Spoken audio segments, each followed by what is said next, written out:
Bismillahirrahmanirrahim. Alhamdulillahi Rabbil alamin. Wassalatu wassalamu ala rasulillahil karim. Nabiyyina Muhammadin al-amin wa ala alihi wa sahbihi ajma'in. Wa ba'd. Uhyikum bitahiyatil islamil khalidah. Assalamualaikum warahmatullahi wabarakatuh.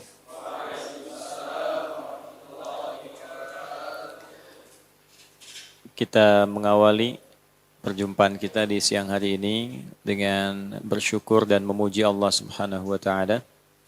Alhamdulillah atas nikmat Allah yang sempurna sampai detik ini kita kembali diberikan kesempatan untuk beraktivitas dan kita bersyukur pada Allah bahwa aktivitas yang kita jalani dipandu oleh iman yang Allah tanamkan dalam jiwa kita sehingga dengan kehadiran iman itu seluruh aktivitas kita dipandu untuk bisa digunakan secara baik. Dan kebaikan yang didukung, disupport oleh iman itu, seperti yang sering saya sampaikan, itu yang disebut dengan amal saleh. Jadi amal bisa saleh kalau ada iman. Kalau amal itu dilihat baik, tapi tidak didorong oleh iman, itu tidak disebut saleh. Amal saja namanya. Misal begini, ada kasus di era Nabi Sallallahu Alaihi Wasallam, ada orang baik, dia suka melakukan bantuan sosial, suka bantu orang. Lalu dikonsultasikan oleh Sayyidah Aisyah radhiyallahu taala anha kepada Nabi Sallallahu Alaihi Wasallam. Kama qalat, ya, si fulan ini ya Rasulullah orang baik secara sosial. Tapi dia belum beriman. Jadi kebaikannya tidak didorong karena imannya. Apa statusnya? Maka turunlah kemudian Quran surah ke-25 Al-Furqan di ayat ke-23. Allah langsung yang merespon dengan menegaskan وَقَدِمْنَا إِلَى مَا عَمِلُوا مِنْ عَمَلٍ فَجَعَلْنَاهُ هَبَاءً مَنْثُورًا وَقَدِمْنَا إِلَى مَا عَمِلُوا مِنْ عَمَلٍ. Dan bila ada seseorang melakukan perbuatan, aktivitas yang dinilai baik dalam konteks dunia. Jadi dunia ini masih netral. Ya, semua perbuatannya sifatnya apa? Netral. Netral itu dalam arti begini. Jadi semua melihatnya relatif. Apa yang dikerjakan oleh kita, menurut si fulan baik, menurut orang lain belum tentu. Gini, kalau ada koruptor dihukum, baik tidak? Baik, kata yang menghukum, kata koruptor kan tidak. Hah? Ya, larangan zina baik, tapi bagi pezina kan tidak. Ya, bagi pezina, ya kami kan katanya suka sama suka, kenapa mesti dilarang? Jelas ya?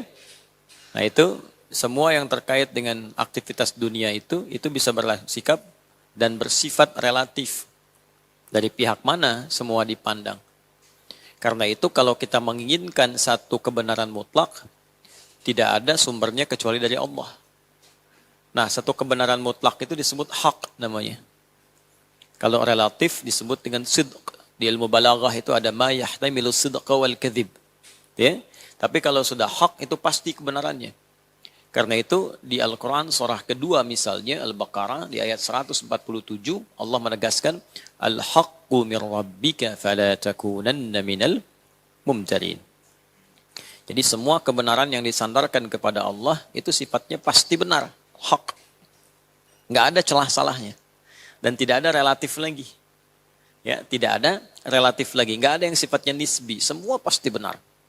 Ya, Allah menegaskan semua yang bernyawa pasti wafat. Pasti mati, pasti meninggal. Pasti tidak? Pasti. Tinggal menunggu waktunya saja yang Allah sudah tetapkan. Gitu kan? Nah, ini yang disebut dengan hak. Jadi Allah menyampaikan amalan dunia itu kalau tidak didorong oleh iman, ya betapapun dia sifatnya baik, keadilan Allah yang punya kebenaran mutlak itu tetap membalas kebaikan itu di dunia. Tapi tidak disifati dengan soleh. Kalau disifati soleh, keadilan Allah hilang di situ. Kan? Sebab tidak menempatkan sesuatu sesuai dengan tempatnya. Lalu apa bedanya orang beriman yang berbuat baik? Dia punya iman, berbuat baik. Ada yang nggak punya iman, berbuat baik. Nah kan iman itu mesti membedakan. Misal ini ada minuman nih. Ada orang yang punya iman, memberikan minum. Ada orang yang belum punya iman, saya selalu katakan belum punya iman, supaya satu saat dia beriman insya Allah.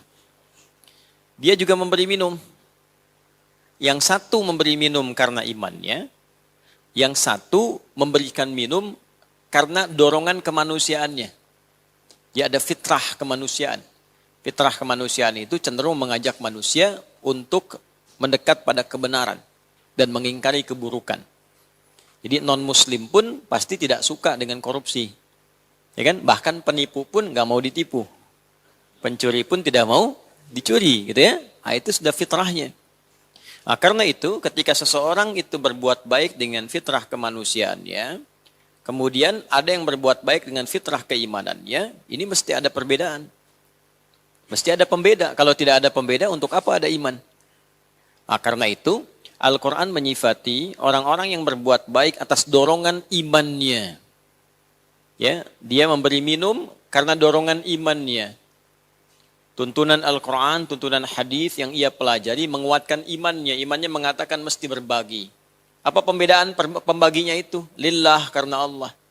Dia yakin dengan janji Allah, kalau punya sifat berbagi, Allah sayang dengan dia. Diberikan berkah di dunia, diberikan pahala di akhirat. Nah, perbuatan baik yang didorong oleh iman itu disebut amal saleh. Bila tidak didorong dengan iman, maka namanya amal saja. Jadi istilah duniawi, amal saja sudah. Netral sifatnya. Tapi keadilan Allah menjadikan yang netral pun ini dibalas. Dibalas. Kalau tidak dibalas tidak adil kan? Ya. Yang baik dibalas, yang salah dibalas, yang soleh dibalas. Jadi ada soleh, ada baik, ada salah. Ya, soleh itu baiknya karena iman. Baik itu baik biasa saja. Ya, salah itu melanggar kebaikan. Ketika salah berpotensi dihukum. Ketika baik mesti mendapatkan balasan. Ketika saleh mendapat balasan dan ganjaran, dapat pahala. Jelas sampai sini? Baik, maka Allah sampaikan langsung wa qadimna ila ma 'amilu min amal. Salehnya enggak ada.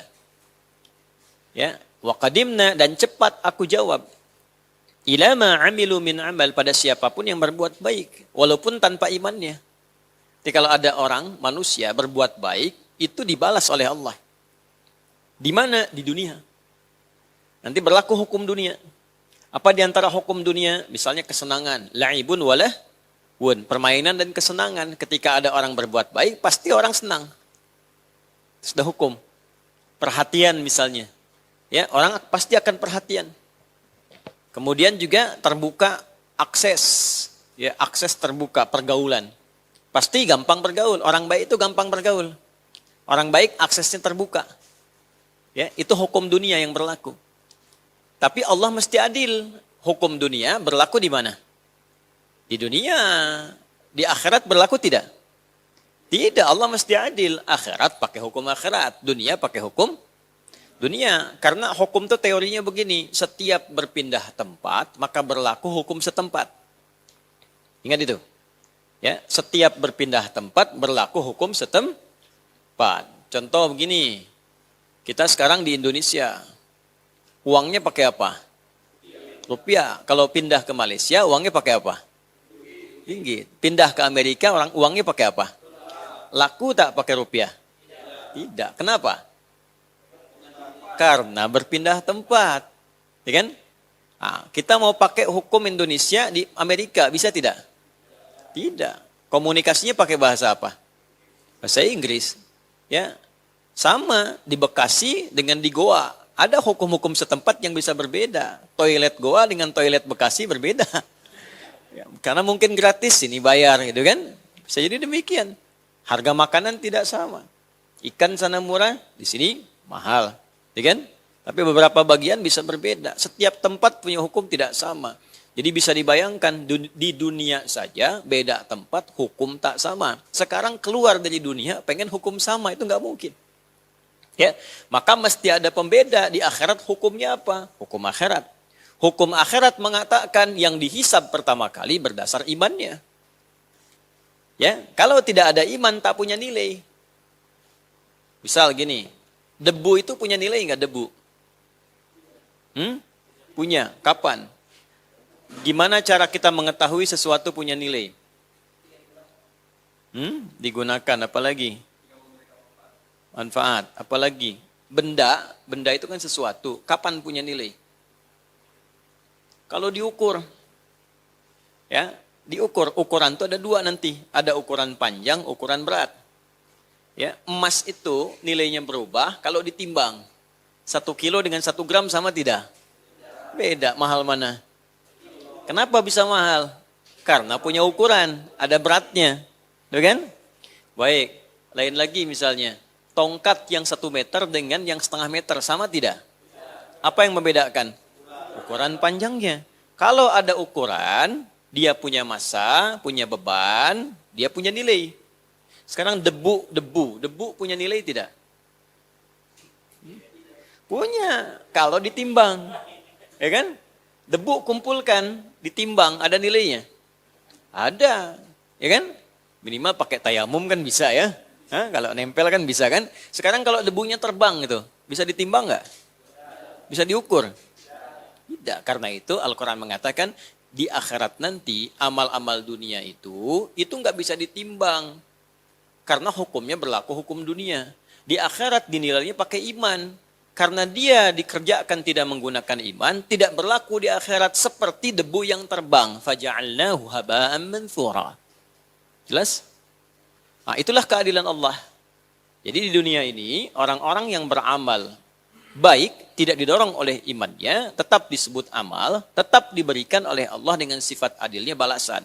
Tapi balasannya mengikuti hukum dunia, supaya Allah adil. Kalau dibalas hukum akhirat tidak adil kan? Karena tidak ada iman. Nah, kalau kemudian didorong dengan menggunakan imannya, maka berubahlah amal itu menjadi amal apa? Amal saleh. Nah, itulah yang dimaksud di Al-Quran rahasianya. Kenapa setiap amal saleh didahului oleh iman. Rata-rata begitu. Tadi sholat zuhur, nanti sebentar lagi sholat apa? Asar. Buka Quran surah 103 Al-Asr. Wal asr. Innal insana lafi khusr. Illa alladhina amanu wa amilus shalihat. Jadi setiap ada amal didahului oleh iman pasti saleh itu. Sholat amal saleh bukan? Tahu dari mana? Karena didahului oleh iman. Alladzina yu'minuna bil ghaibi wa yuqimunas. Puasa amal soleh tidak? Belum tentu. Karena ada yang belum beriman pun berpuasa juga. Tapi puasa itu bisa jadi soleh kalau diawali dengan apa? Iman. Karena itu ayat puasa Ramadan dibuka pakai iman. Ya ayyuhalladzina amanu kutiba alaikumus. Nah, itu yang dikumpulkan di akhirat dibalas. Nah, semua kumpulan itu ketika ditimbang dalam hisab, itu yang kemudian kita sebut dengan pahala. Semakin berat, semakin tinggi, barulah diberikan balasan di akhirat atas semua kesolehan itu. Balasan itulah yang diberikan karena rahmat Allah, berupa surga. Oleh karena itu, kata surga pertama kali disebutkan dalam Al-Quran, semua surga bentuknya jama'. Ya, jadi kalau tunggal jannatun, kalau jama' jannat. Semua hukum di akhirat ingin mendapatkan semua pintu surga, maka bekalnya harus amal saleh. Bekal amal saleh itu dimulai dari apa? Iman. Karena itu kalimat surga pertama kali disebutkan dalam Al-Quran bentuknya jama' di Al-Baqarah ayat 25. Itu diawali dengan iman. Wa basyiril ladzina amanu lalu wa amilus shalihat baru anna lahum jannatin tajri min tahtihal anhar. Nah, itu kurang lebih secara demikian untuk cara kita memahami secara konsepnya. Karena itu kita mesti memastikan minimal kita berdoa untuk memulai segala sesuatu sehingga mendapat taufik bimbingan langsung dari Allah Subhanahu wa taala untuk menjadikan seluruh aktivitas kita itu memiliki nilai di sisi Allah atau disebut dengan amal saleh. Nah, tidak cukup dengan nama saja, mesti dibuktikan lewat perilaku. Nah, misal itu Ustaz Taufik, namanya Taufik tuh. Nah, ini namanya hidayat kan. Ya, Nah, tapi kalau tidak dibuktikan lewat perilaku, sekalipun namanya terlihat baik, ya itu tetap hisabnya berdasarkan niat dan amal. Jelas sampai sini? Nah,